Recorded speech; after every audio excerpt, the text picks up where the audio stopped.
Vamos abrir as nossas Bíblias no livro de Colossenses, capítulo 1.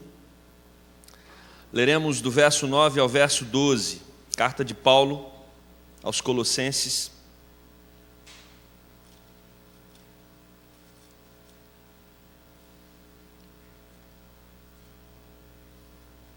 Capítulo 1, do verso 9 ao 12. Mesmo assentados, mas com toda a reverência, quero convidar os irmãos para uma leitura responsiva desse texto. Diz assim a palavra do nosso Deus: Por esta razão, também nós, desde o dia em que o ouvimos, não cessamos de orar por vós e de pedir que transbordeis de pleno conhecimento da sua vontade, em toda a sabedoria e entendimento espiritual,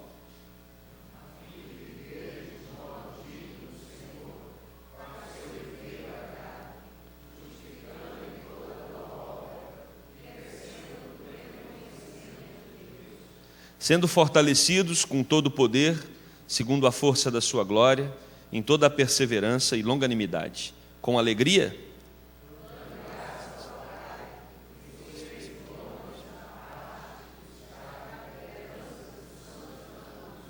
amém. Vamos orar. Querido Deus, obrigado porque nós temos a Tua palavra escrita. Obrigado porque nós temos as instruções do Senhor para nós hoje. E queremos que o Teu Santo Espírito venha nos falar, venha nos orientar, nos apacentar. Precisamos sair daqui direcionados por Ti, guiados pelas Tuas instruções. Por isso, Deus, fale ao meu coração, fale ao coração de cada um dos meus irmãos aqui. Essa é a nossa oração, em nome de Jesus. Amém. Votamos, ainda não temos o resultado, mas votamos. Eu queria fazer uma pesquisa. Quem aqui confia plenamente no candidato que votou?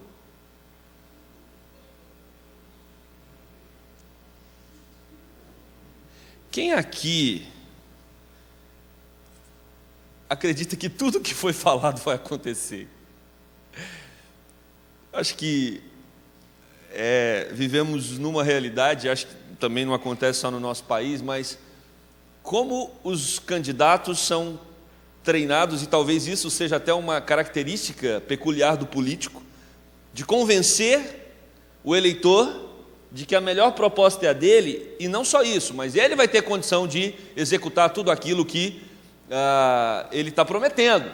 E sem dúvida nenhuma, independente de qual candidato você votou, independente de qualquer um deles, a presidente ou os demais governadores, senadores e deputados, o que eles falaram, se eles cumprissem e se acontecessem, nós viveríamos na terra do nunca, porque é praticamente um sonho. Mas esse sonho, ele não se torna realidade como nas campanhas, ele não se torna realidade como esses políticos falam, e sabemos muito bem disso. O que mais dificulta a nossa decisão, sabe qual é? É a distância que nós temos das verdades. O que é verdade no que esse candidato está falando? Aliás, o que nos dificulta também é sabermos quais são as amarrações que estão por detrás desse candidato. Outra coisa que nos dificulta é o que nós não sabemos. Quais são os conchaves? Quais são as parcerias? Quais são as conversas de gabinetes fechados que nós não temos a mínima ideia do que se tratava? Quais são as verdadeiras intenções?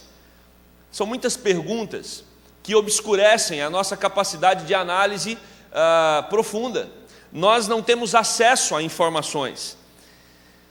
Será que o que você vê no seu candidato é o que ele é de fato? Ou será que ele é simplesmente um produto muito bem elaborado de marqueteiros que sabem exatamente como vão produzir aquele indivíduo para que a sociedade responda positivamente a ele? Bom, esse é um dos conflitos que eu tenho em toda eleição e também nessa. A distância da verdade. Não sabemos o que é de fato que está acontecendo. Nós estamos aqui com uma epístola que Paulo escreve aos Colossenses.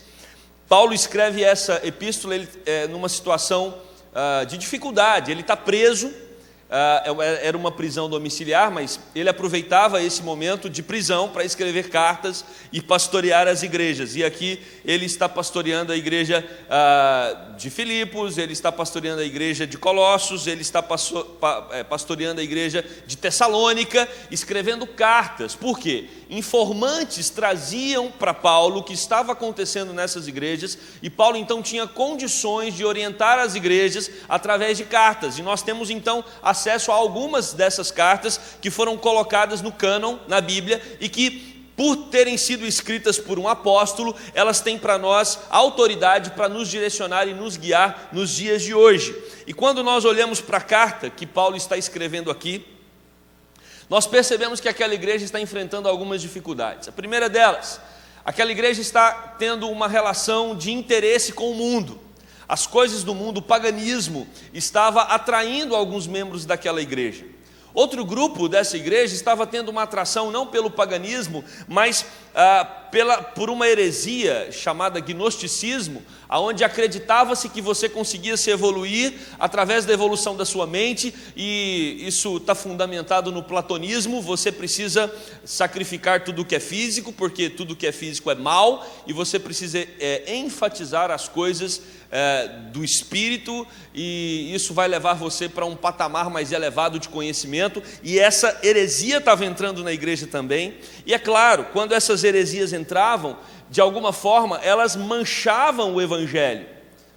Um outro detalhe que estava acontecendo nessa igreja é que eles estavam se apegando a algumas cerimônias que eram restritas ao judaísmo, como por exemplo a circuncisão, e dizendo que os homens, os meninos, as crianças deveriam circuncidar, porque era assim que acontecia no Antigo e deveria acontecer no Novo, sendo que Paulo já tratou desse tema, os apóstolos já trataram que esse é um assunto que deveria ficar preso ao Antigo Testamento, mas essa igreja estava trazendo alguns costumes do judaísmo e impondo dentro da igreja. E um outro problema também que estava acontecendo ali era a adoração a anjos. E eu pergunto, será que era uma igreja confusa ou não? Isso pode trazer alguma perturbação ao nosso coração. E talvez você não pediria sua carta de transferência para uma igreja nessas condições. Mas isso também traz alívio ao nosso coração, porque quando você observa todas as epístolas de Paulo, você percebe que todas elas, a igreja tinha problema. E o que eu acho fantástico na Bíblia, a Bíblia nunca esconde os problemas do povo de Deus. E aqui nós temos mais uma vez a exposição dos problemas que aquela igreja estava enfrentando. A nossa igreja também tem problema. A família amada que está chegando, vocês estão chegando para uma igreja que tem problema, mas a questão não é ter problema, a questão é saber como resolver os problemas. E nós resolvemos os problemas quando nós optamos pelo caminho da consagração. O que o apóstolo Paulo vai trabalhar nesse livro, o que o apóstolo Paulo vai trabalhar nessa epístola, é que os problemas da igreja diminuem à medida que cada membro se dispõe a viver mais perto de Deus. Porque certamente, meus amados, o que causa problema dentro de uma igreja são as coisas que advêm dos pecados pessoais e coletivos. Por isso, o apóstolo Paulo começa dizendo no versículo 9: por esta razão. Que razão é esta? Aquela igreja já havia encontrado a salvação em Cristo Jesus. Aquela igreja já estava experimentando o cuidado do Espírito Santo. Uma vez que vocês, versículo 8 vai falar, uma vez que vocês foram marcados pelo amor do Espírito, agora vocês são convidados para uma vida de total consagração. Total consagração. Esse é o tema que eu quero propor para a nossa mensagem de hoje à noite. O nosso Deus, Ele não trabalha com áreas na nossa vida. Deus não trabalha com setores na nossa vida. Deus não quer que você ofereça a Ele apenas alguns segmentos do seu coração.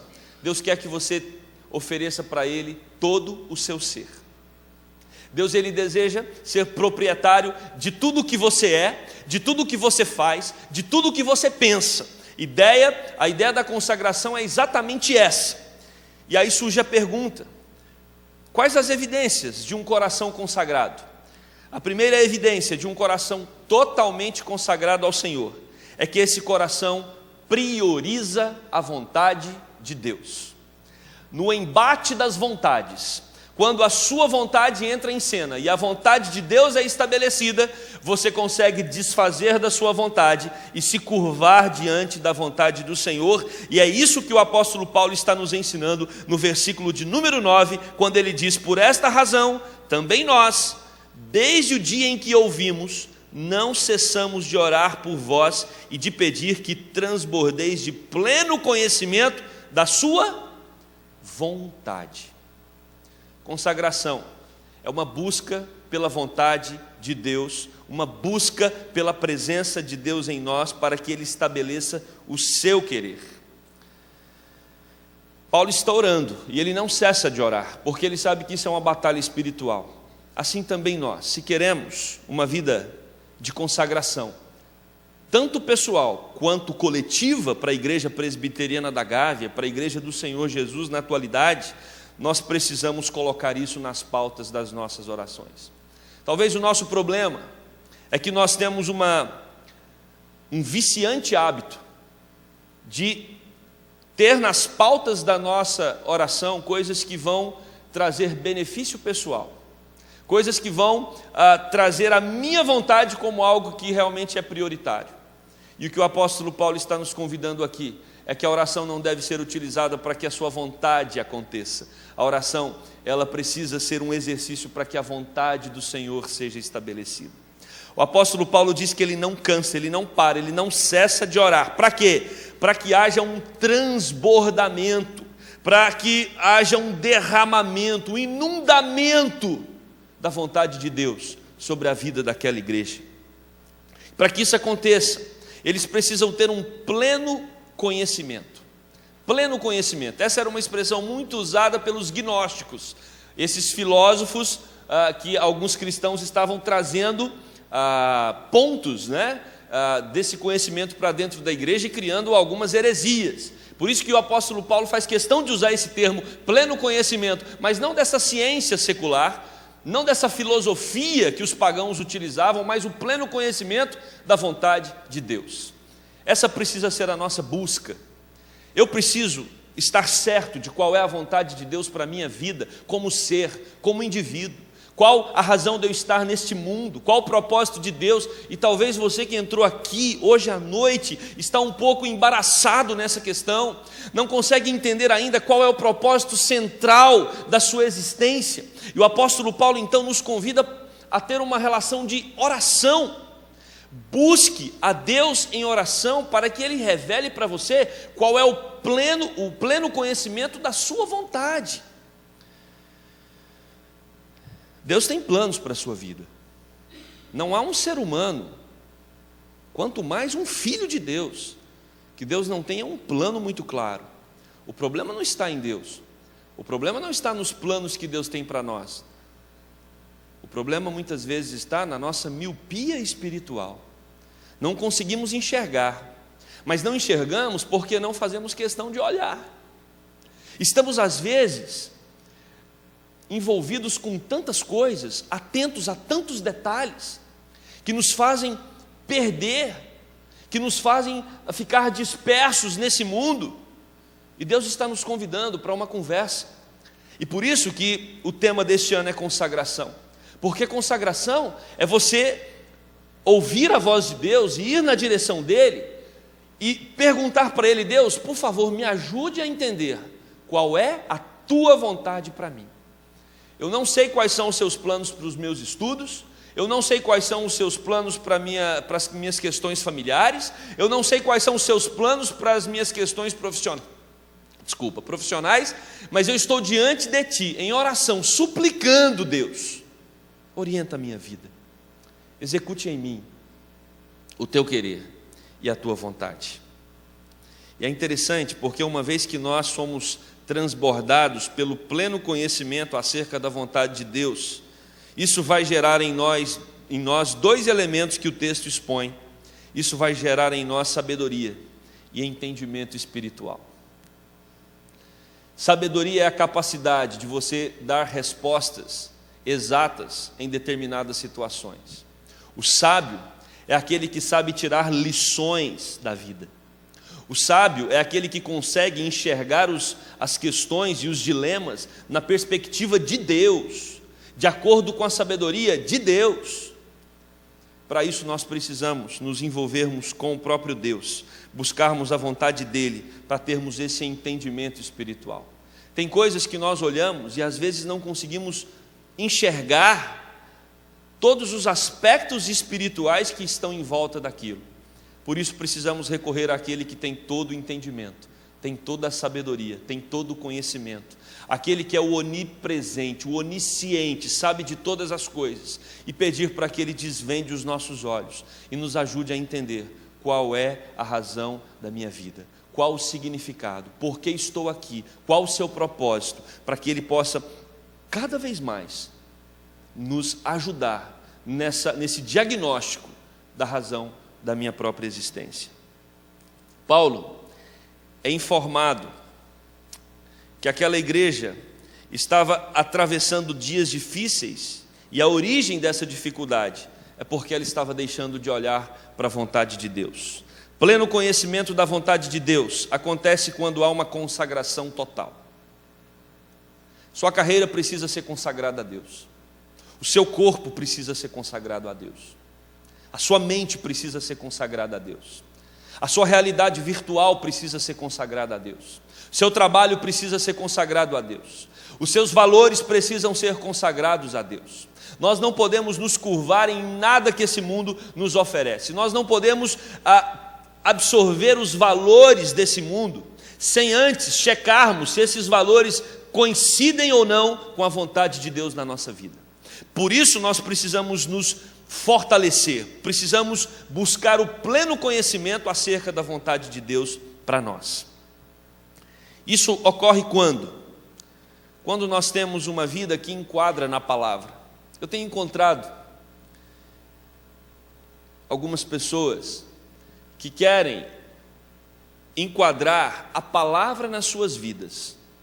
Elas vão em direção à palavra e retalham a palavra, somente aquilo que é interessante para o seu viver. Essa hermenêutica, essa maneira de você interpretar a Bíblia é muito perigosa, porque nesta relação, o Senhor da história é você.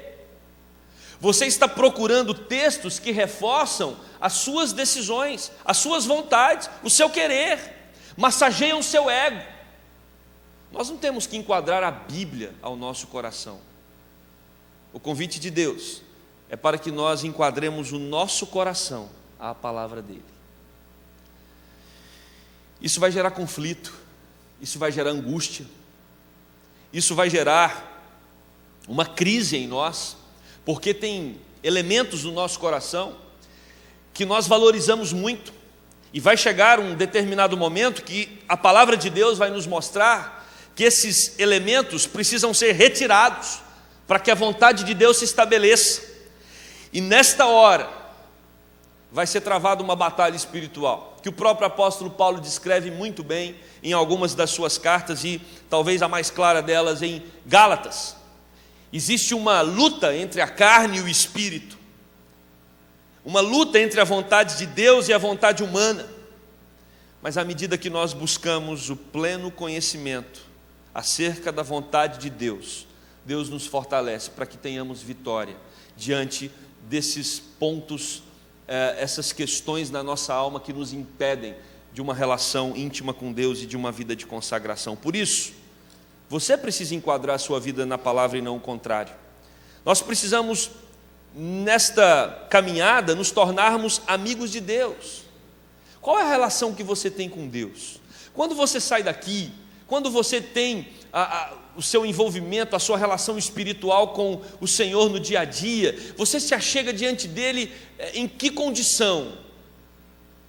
A Bíblia vai dizer que agora nós somos amigos, e amigo quer estar perto de amigo.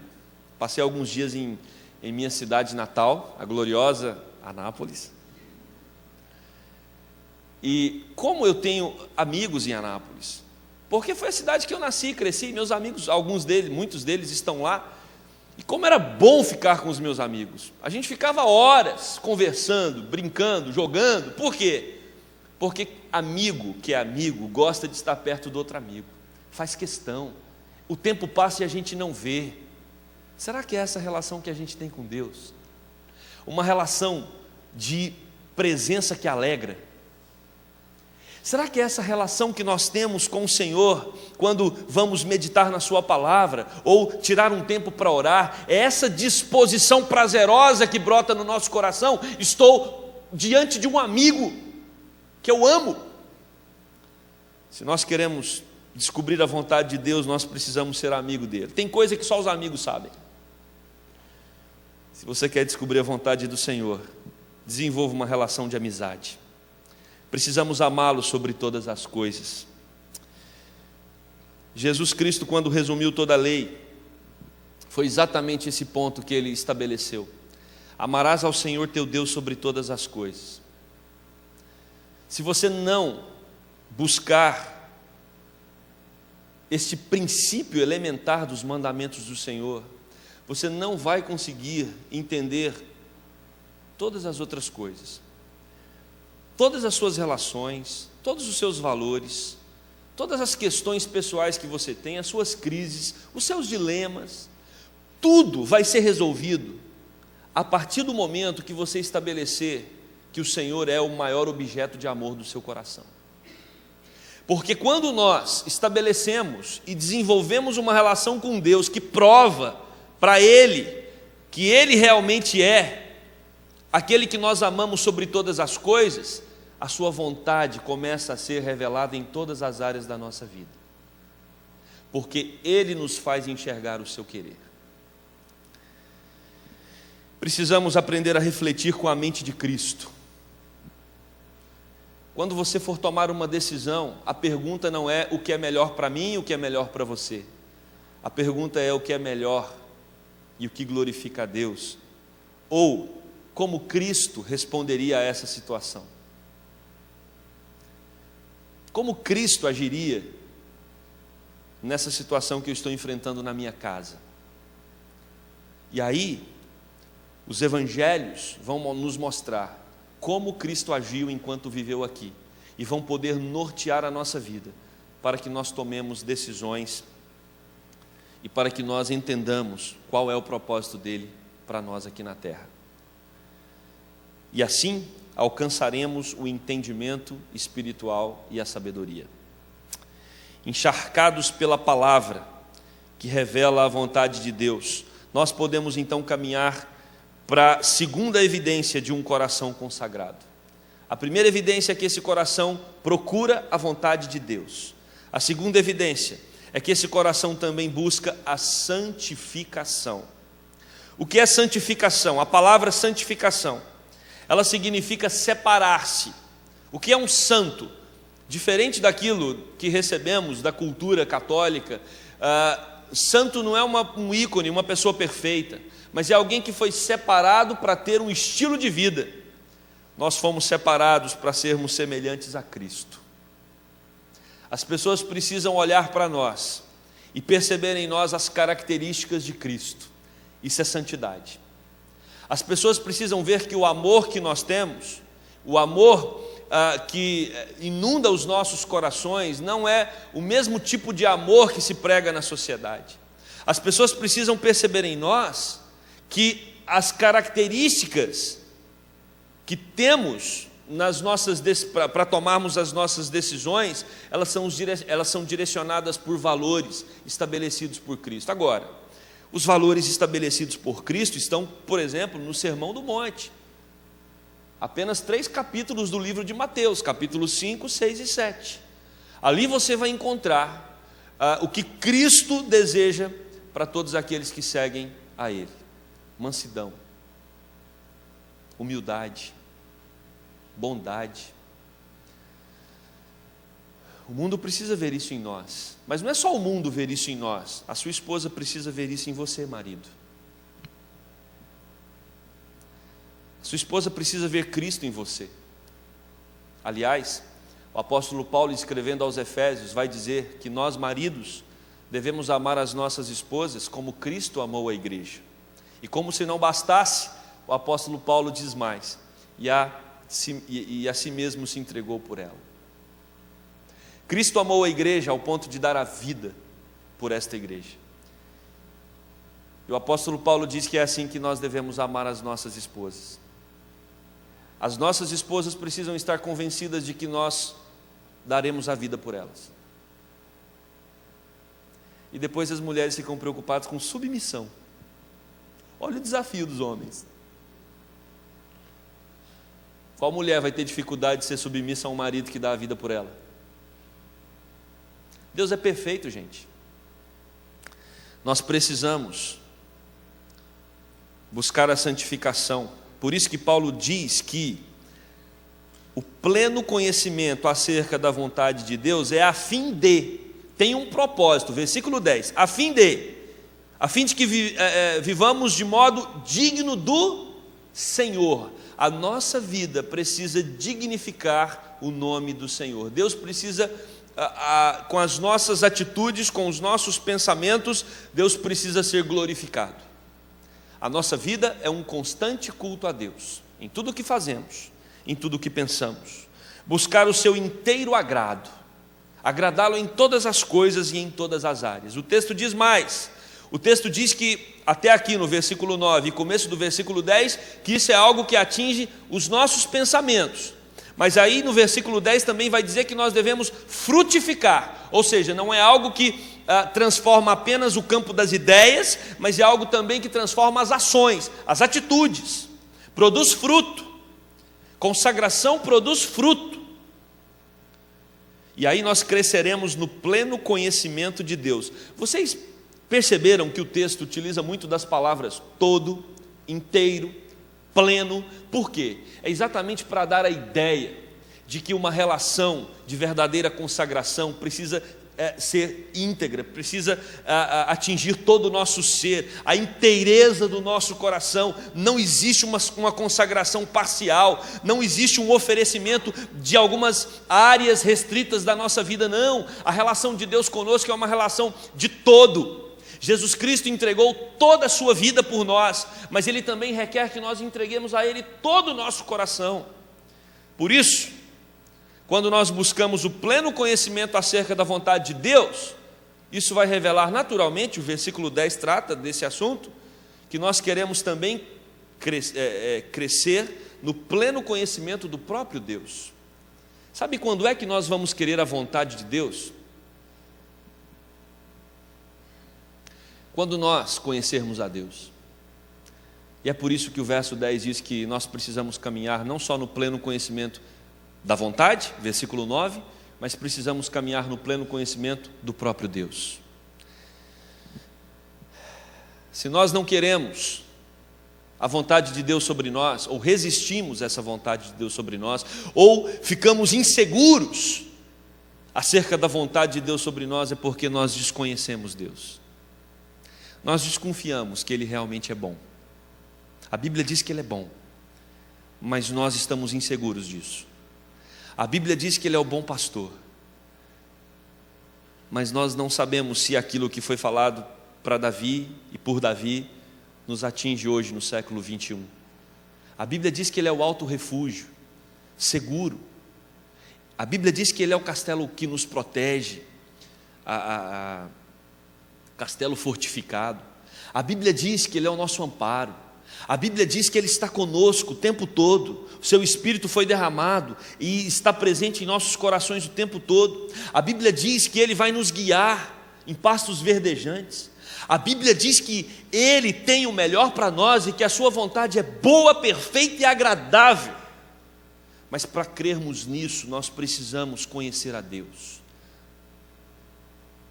Nós só confiamos naqueles que nós conhecemos.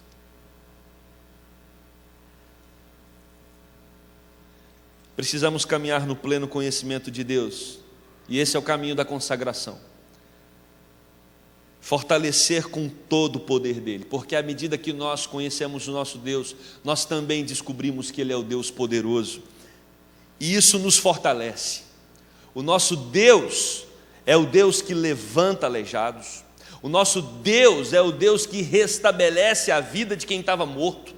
O nosso Deus é o Deus que restitui pessoas que estavam perdidas.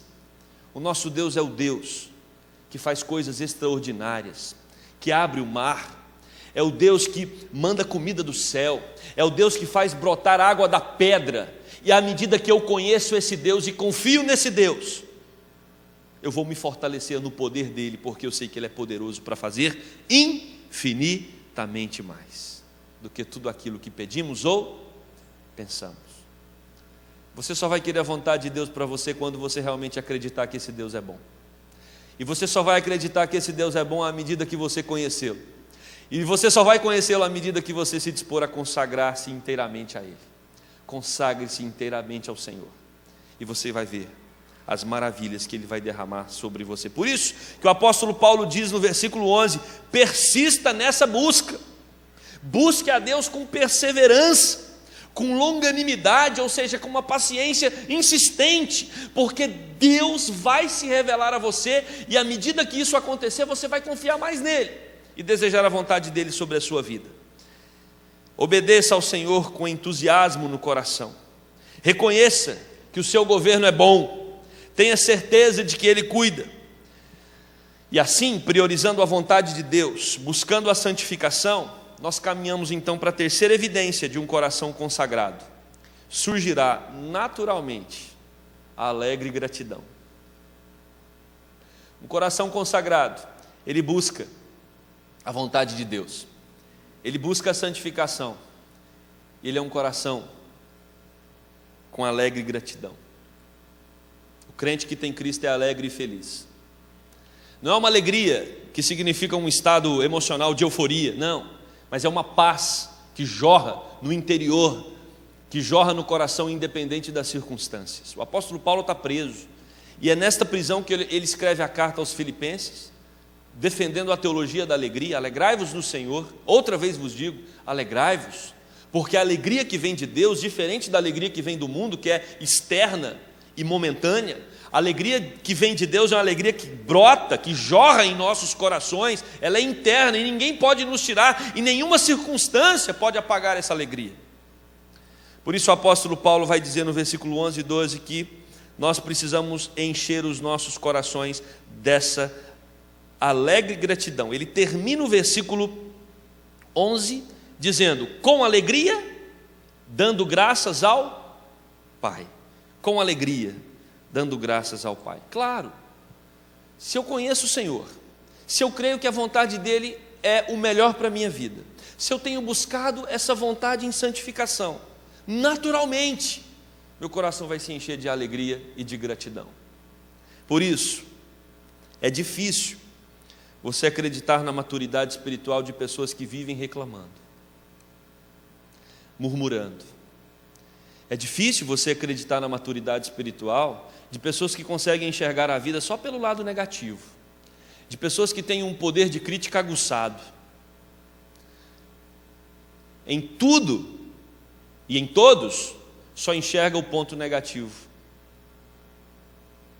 Quando nós temos uma vida de maturidade cristã, nós aprendemos a nos alegrar com todas as circunstâncias.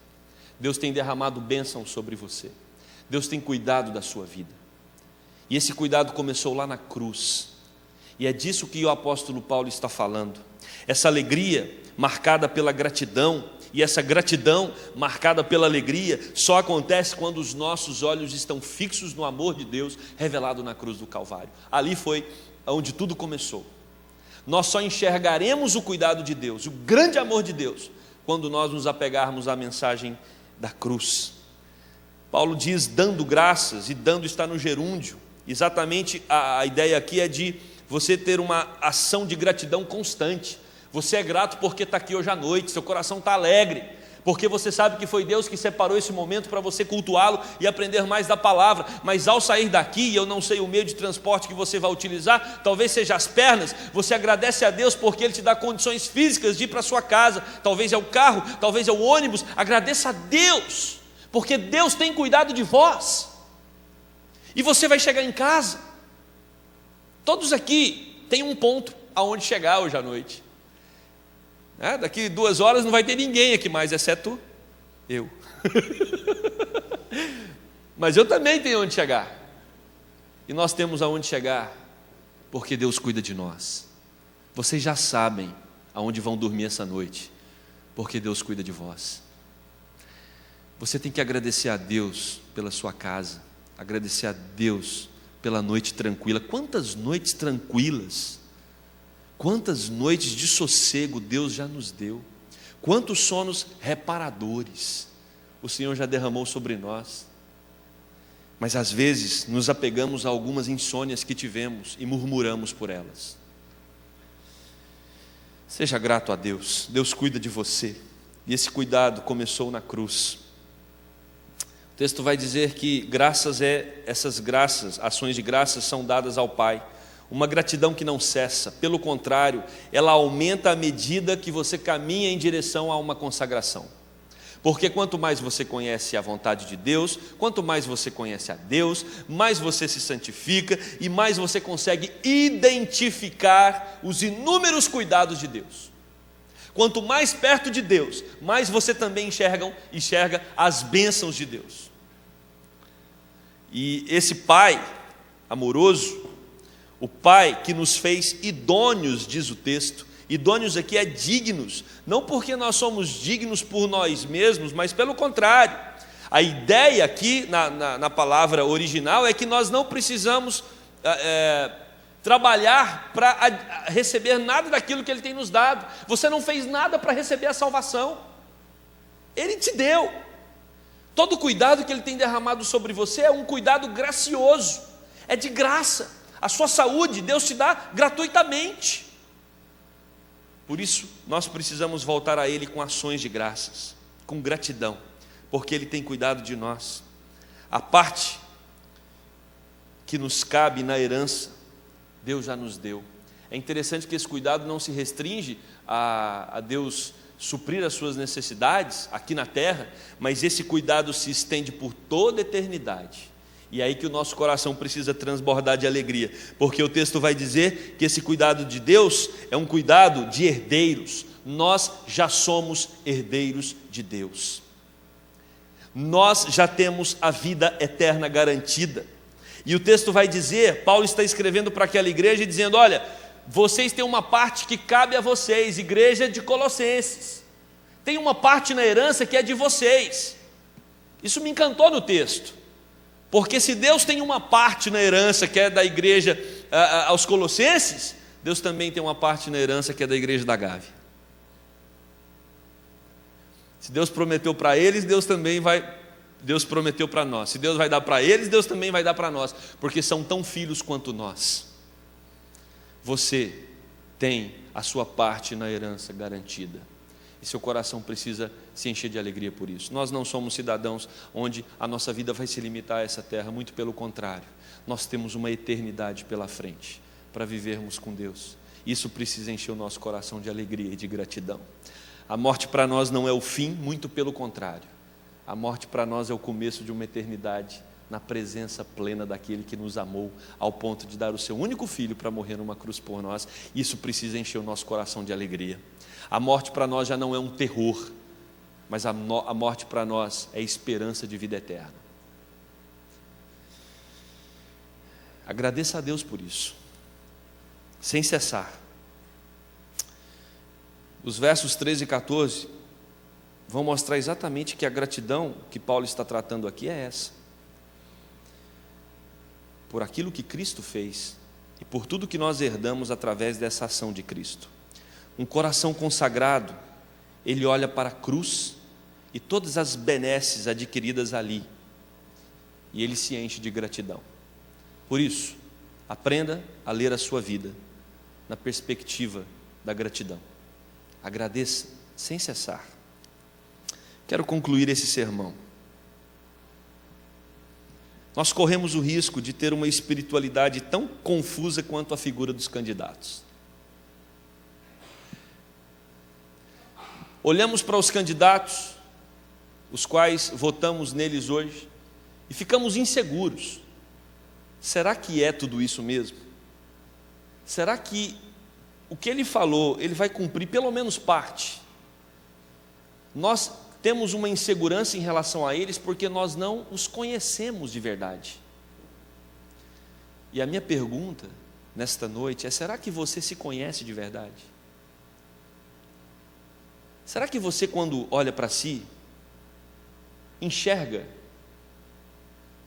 como Deus quer que você se enxergue? Será que quando você olha para Deus, você o enxerga como você quer enxergar ou como Ele quer que você o enxergue?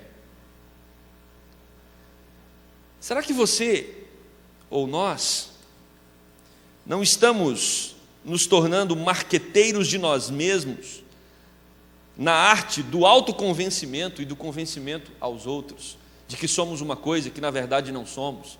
Falamos coisas, defendemos causas que na verdade não são as nossas causas. Fazemos orações e nessas orações falamos um monte de coisa que na verdade não queremos viver essas coisas. Cantamos a Deus hinos que afirmam vários pontos doutrinários de entrega, de consagração, de piedade, mas a gente não vive nada disso. Temos que tomar cuidado para que a nossa espiritualidade não pareça com os políticos da nossa época, porque era assim que os fariseus viviam.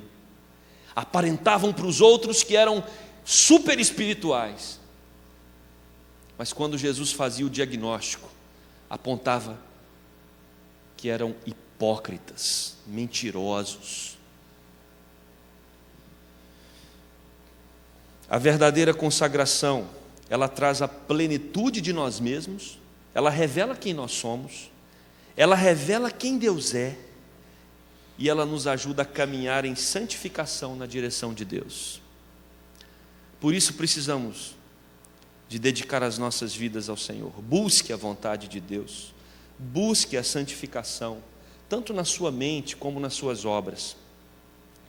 Se transborde de gratidão e de alegria pela salvação, e experimente uma vida, não de uma consagração parcial. Eu dedico o meu domingo ao Senhor, eu dedico um tempinho de oração antes de dormir. Não, Deus não está interessado nisso. Deus quer toda a sua vida. Deus quer que você tenha uma consagração total e verdadeira, para que Ele cuide de você, para que Ele trate de você, sem máscaras, sem dissimulações, sem enganos, sem mentiras. Vá para Deus como você é. Vá para Deus com tudo o que você tem no seu coração e peça para que Ele estabeleça a sua vontade sobre a sua vida. Busque o Senhor em santificação e tenha um coração cheio de uma alegre gratidão. Que Deus nos abençoe e nos ajude a viver de acordo com a sua palavra. Amém? Vamos orar.